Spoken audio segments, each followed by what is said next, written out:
हमने देखा है बहुत सारी प्रेग्नेंट लेडीज ये कंप्लेन करती हैं कि जैसे उनकी प्रेगनेंसी सेकेंड ट्राइमेस्टर की तरफ बढ़ती जाती है, उनके पैरों में ऐंठन आने लग जाते हैं, उनको लेग क्रैम्प्स की समस्या शुरू हो जाती है। आज हम इसी के बारे में चर्चा करेंगे।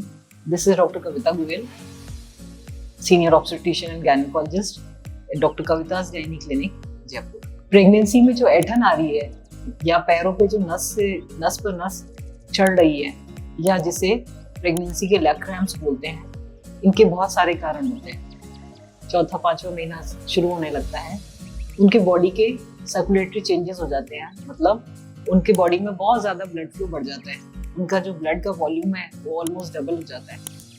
उसके अलावा जो प्रेग्नेंट यूट्रस में जो बच्चा होता है, वो बच्चे का प्रेशर भी नर्व्स नसों में, पेल्विस की नसों में या पैरों की नसों पे उसका जोर पड़ने लग जाता है। उसकी वजह से भी उनको पैरों में लेग क्रैम्प्स आ सकते हैं।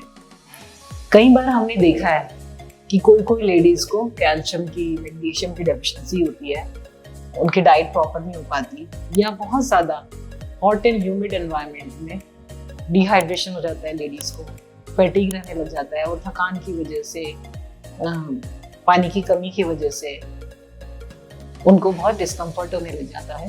ऐसी वाली कंडीशन में भी उनको पैरों में क्रैम्प्स आने लग जाते हैं। ऑलमोस्ट 40-50% लेडीज में दूसरे तिमाही से, मतलब 5वें महीने ऑफ प्रेगनेंसी से ये वाली प्रॉब्लम स्टार्ट हो जाती है। तो हमें क्या चीज़ है जिनका हमें ध्यान रखना चाहिए ताकि इसका हमें इलाज मिल सके। तो ये इम्पोर्टेंट है कि आप जब भी आपको पैरों में क्रैम्प्स आए, आप उस समय उसका हॉट फर्मेंटेशन करें, मतलब निवाए पानी में एक टॉवल लेकर उससे सिकाई कर सकते हैं, और उसके बाद आप कुछ ऑयल वगैरह अप्लाई कर सकते हैं, या फिर कुछ पेन किलर वाले जेल्स आते हैं, आप वो अप्लाई कर सकते हैं। ये इम्पोर्टेंट है कि वो जो आप ऑयल या जेल लगा रहे हैं, उसकी जो तरीका है लगाने का, वो ऑलवेज फुट से ऊपर की तरफ, काफ की तरफ लगाना होता है, ताकि जो ब्लड सर्कुलेशन है हम उसे नीचे से ऊपर तक ले जा सके। अगर हम उसको ऊपर से नीचे करेंगे तो उससे पैरों में स्वेलिंग बढ़ जाएगी और डिस्कम्फर्ट बढ़ेगा। तो ये चीज़ इंपॉर्टेंट है जब भी हम पैरों की मसाज कर रहे हैं, लेग्स की मसाज कर रहे हैं। तो कई लोगों को आइस पैक्स लगाने से भी आराम मिलता है, तो वो भी आप ट्राई कर सकते हैं। सेकेंड चीज़ जो इम्पोर्टेंट है कि इसमें कुछ स्ट्रेचिंग एक्सरसाइजेज होती हैं।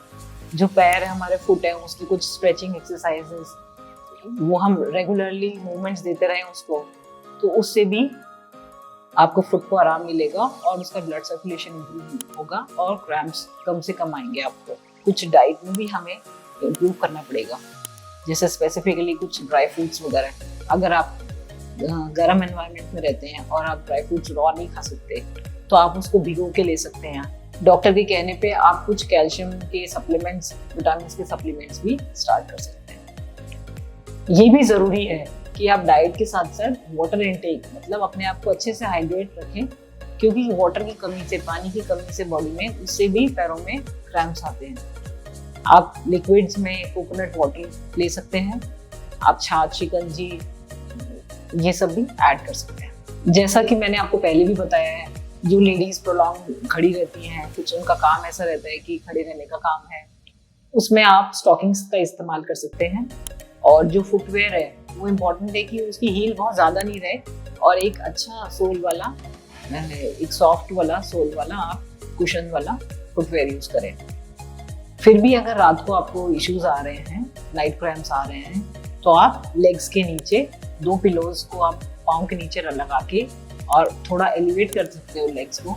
उससे जो लेग्स की स्वेलिंग है, जो पूरे दिन में बैठ गई है, वो थोड़ी कम होएगी और आपको थोड़ा कंफर्ट लेवल बढ़ेगा। इसके बावजूद भी अगर आपको ज़्यादा प्रॉब्लम आ रही है, आपकी लेग क्रैम्प्स की इश्यूज बढ़ते जा रहे हैं, तो प्लीज़ आप अपने गायनेकोलॉजिस्ट से संपर्क करें। वो आपको कुछ सप्लीमेंट्स देंगे और आपको ये वाला इशू सॉल्व करने के लिए हेल्प करेंगे। इस वीडियो से रिलेटेड आपके कोई भी क्वेरीज हैं तो आप कमेंट सेक्शन में डाल सकते हैं, और डॉक्टर कविता's गायनी क्लिनिक को लाइक एंड सब्सक्राइब कीजिए। Thank you very much.